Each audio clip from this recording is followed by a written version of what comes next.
You stocked 30 cans for the next emergency, and it looked solid.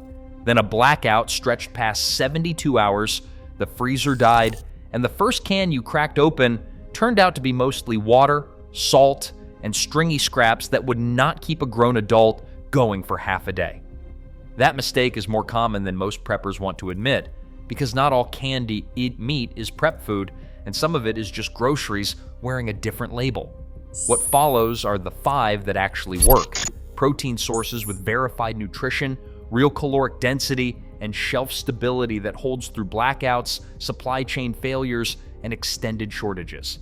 And then the 3 that look like the right call until everything goes sideways and there is nothing left to fall back on. Why protein becomes the most valuable thing you own, and most people who think about emergency food think about calories first. And that instinct is correct, but incomplete. Running alongside the calorie countdown is a second one that most people do not discover until it is already causing problems. And that second countdown is about protein. Calories you can stretch, your body has fat stores, and will adapt, sometimes for days. Strip away adequate protein, though, and something different happens on a much shorter timeline.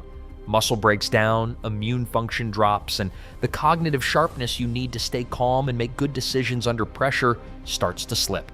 Fresh meat clears grocery shelves within hours of any serious supply disruption, and your freezer is only useful until the power goes out, which means both of those options disappear at roughly the same time in most real scenarios. That leaves one category that needs none of it: no refrigeration, no power, no ticking expiration clock when chaos arrives. Canned meat fills that role, but here's the problem with how most prep advice handles it. Not all canned meat performs equally, and there is a real gap between what delivers dependable protein and caloric density when it counts, and what simply fills shelf space while looking like a plan. The 5 that follow are backed by verified nutrition data and proven shelf stability. The differences between them matter more than most people realize, and in a real scenario, discovering those gaps while already rationing is not the ideal time. Canned chicken, the protein workhorse nobody respects. Canned chicken gets dismissed in prepper circles, and almost all of that dismissal comes from people who have never actually had to use it. A standard 5-ounce can delivers roughly 25 to 30 grams of protein with minimal fat, and that lean profile is a strategic advantage, not a weakness.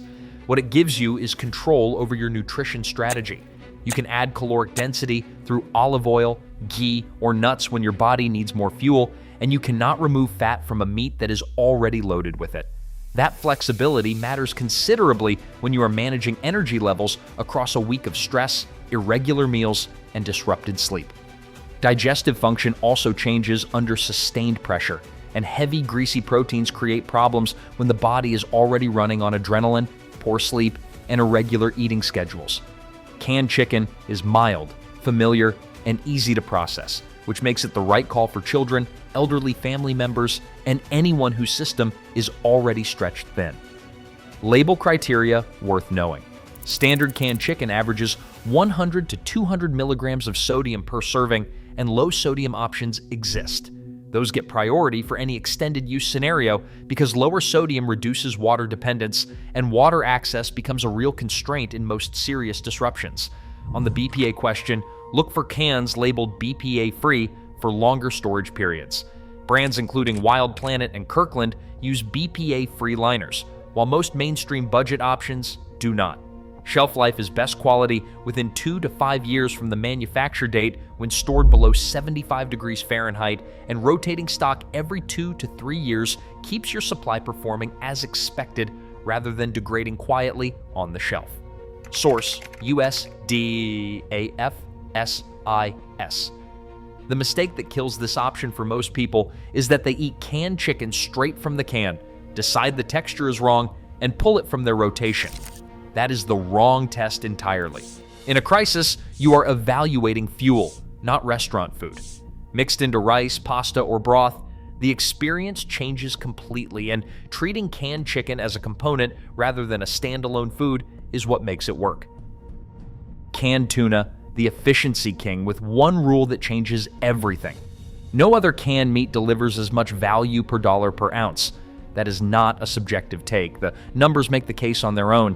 20 to 25 grams of protein per serving, omega-3 fatty acids that nothing else in this category can match, and a price point that undercuts almost everything on the shelf. According to USDA nutritional data, a 3-ounce serving provides approximately 200 milligrams of omega-3 fatty acids. In a prolonged crisis, that number starts mattering in ways most people do not anticipate when they build their supply. Here's why it matters. Any scenario that stretches past a few days compounds in ways that are not immediately obvious. Sleep deprivation, decision fatigue, sustained anxiety, and physical exertion all pile up together, and clear thinking is often what keeps people out of bad situations more than physical strength does. Omega-3 fatty acids support cognitive function and reduce inflammation, and that is basic physiology, not marketing language. The mental edge maintained during the first week of a real disruption shapes every decision that follows. Portability is another advantage that rarely gets mentioned. The weight-to-nutrition ratio is hard to beat anywhere in the canned meat category, and 20 cans stack in less space than a single large format item. Each can provide a complete, self-contained protein source that needs nothing to make it work. The rule most prep guides get wrong is this: not all canned tuna performs the same way, and the difference matters for long-term use. Light tuna, mostly skipjack, sits in the FDA Best Choices category and is safe for 2 to 3 servings per week for most adults, including pregnant women and children. That is your primary tuna for any extended prep scenario. White tuna, also called albacore, carries higher mercury content and falls into the good choices category. Limit it to 1 serving per week for adults, and do not use it as a regular staple for children or pregnant women. For a short crisis of a few days, the distinction barely registers. For a scenario stretching into weeks, which is the correct planning horizon for serious prep, it matters considerably. Stock light tuna and skipjack as the staple, use albacore for variety, and that is the right configuration. Source: FDA and EPA. Fish Consumption Advice, 2021 revision. Oil versus water, keep both in your supply because they serve different purposes. Water-packed tuna runs lower in sodium and helps with hydration management, while oil-packed tuna in olive oil delivers significantly more calories per can.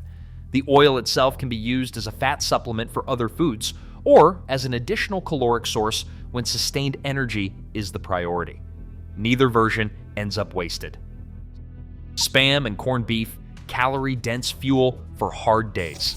Every serious prepper arrives here eventually, not because these are glamorous choices, but because when calories become scarce and physical demands climb, fat stops being something to avoid and starts being premium fuel. Spam delivers roughly 170 calories per serving with 15 grams of fat and 7 grams of protein. That caloric density in a shelf-stable, fully cooked format is hard to match anywhere in the category. No fire, no water, no prep time. You open the can and have a high-calorie, ready-to-eat food source that works in total darkness, on the move, and in weather that shuts down almost everything else. Corned beef takes the density further, landing at 210 to 250 calories per serving with 14 to 17 grams each of protein and fat. This is work food built for people doing hard physical labor under difficult conditions. Dice it into potatoes, rice, or lentils, and one can stretches into multiple meals that actually sustain output instead of just delaying hunger for an hour. The sodium caveat that most prep content skips. Standard Spam carries approximately 790 milligrams of sodium per serving, and that sodium does serve a real function during heavy exertion. It helps with electrolyte balance and can prevent muscle cramps and dizziness. What most videos leave out is that high sodium without adequate water increases dehydration risk and puts strain on kidney function. Pair these foods with sufficient water intake. If your water supply runs limited, lean on lower sodium options for daily protein and treat full sodium Spam and corned beef as high exertion fuel rather than baseline nutrition. Spam's 25% less sodium version drops to approximately 570 milligrams per serving, and that is worth stocking alongside the original when water management is part of the plan. The shelf-stable versus refrigerated trap, the one competitors consistently miss. Many canned hams on grocery store shelves carry a keep refrigerated label, and those products cannot be safely stored at room temperature. Clostridium botulinum can grow in improperly stored products of this type, and storing a refrigeration-required canned ham in a prep pantry is not just a waste of money, it is a genuine food safety risk. Read every canned ham label before it goes on the shelf. Shelf-stable products will not carry that refrigeration warning, and Spam does not. Many premium and deli-style canned hams do, and that refrigeration requirement has nothing to do with quality tier. It is a processing distinction that matters entirely for safe storage. Source USDA FSIS. Shelf life, the accurate figure. Spam and canned corned beef hold best quality within 2 to 5 years from the manufacture date.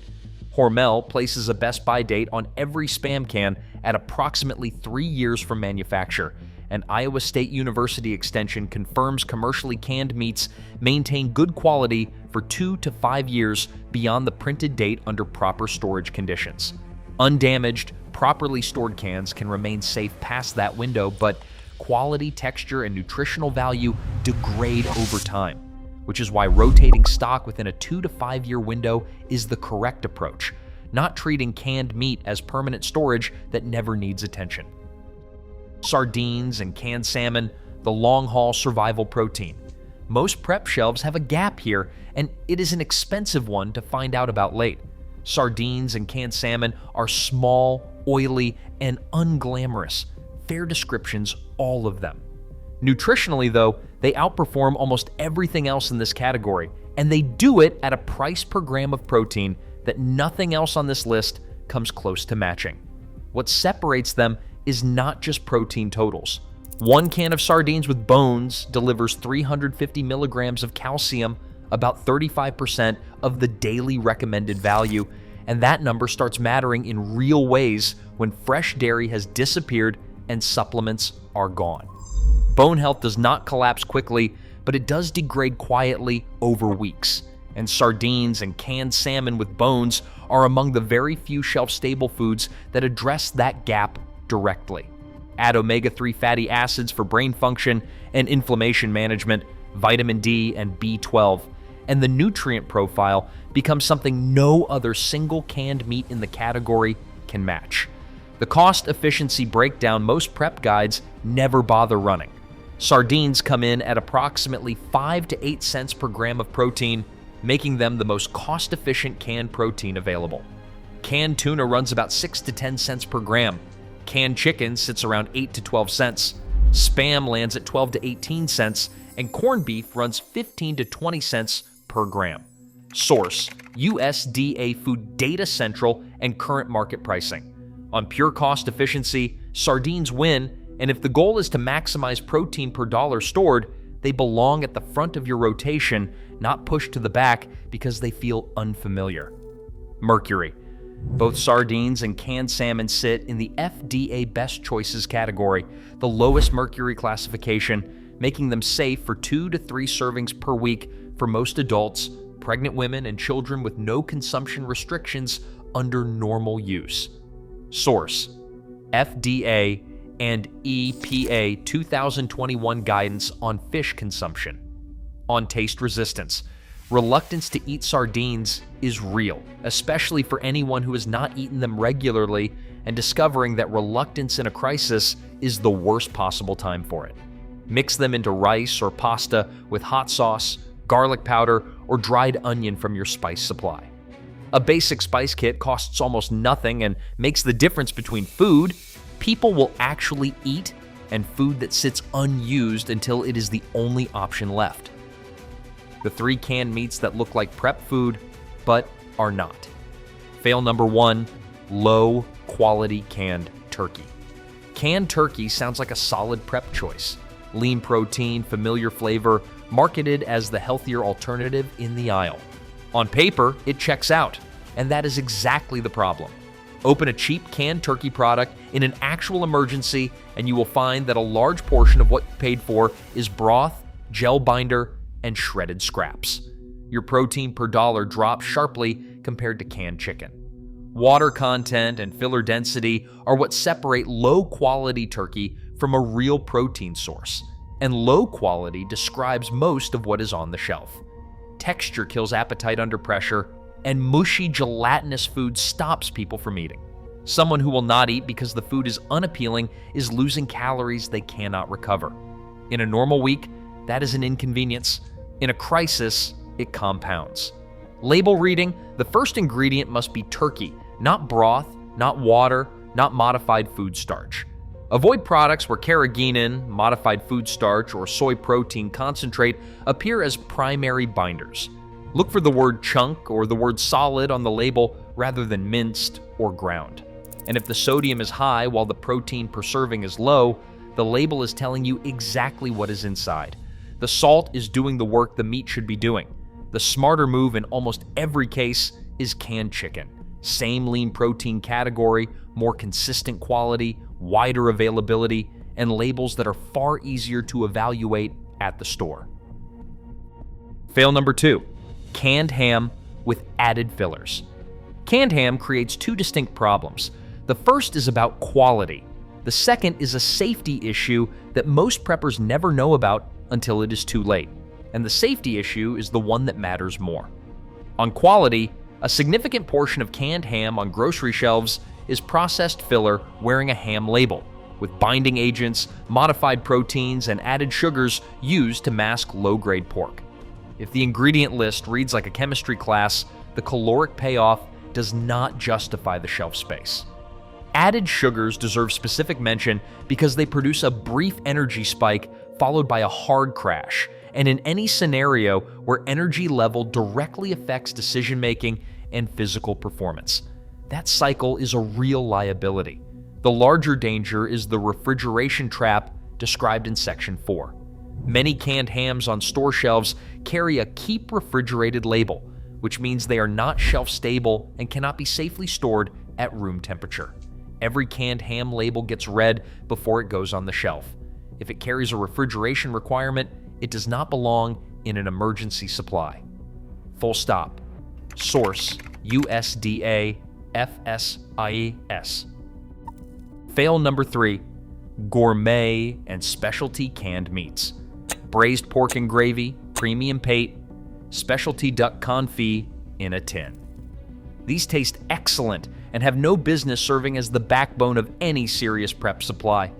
The math is straightforward. A premium 6-ounce specialty tin runs $12 to $20 and delivers 300 to 400 calories, while a 12-ounce can of Spam costs $3 to $4 and delivers over 750 calories with comparable shelf life. The calorie per dollar gap is not close, and no amount of flavor quality closes it when you are running low on supply days into a disruption. Gourmet tins have a legitimate place in the supply as morale items. In extended crises, mental state deteriorates, and a small treat at the end of a hard stretch carries real value. Stock a few for that purpose. The mistake is treating them as core fuel, when they are clearly not built to fill that role. The storage and inspection system. You have the right cans.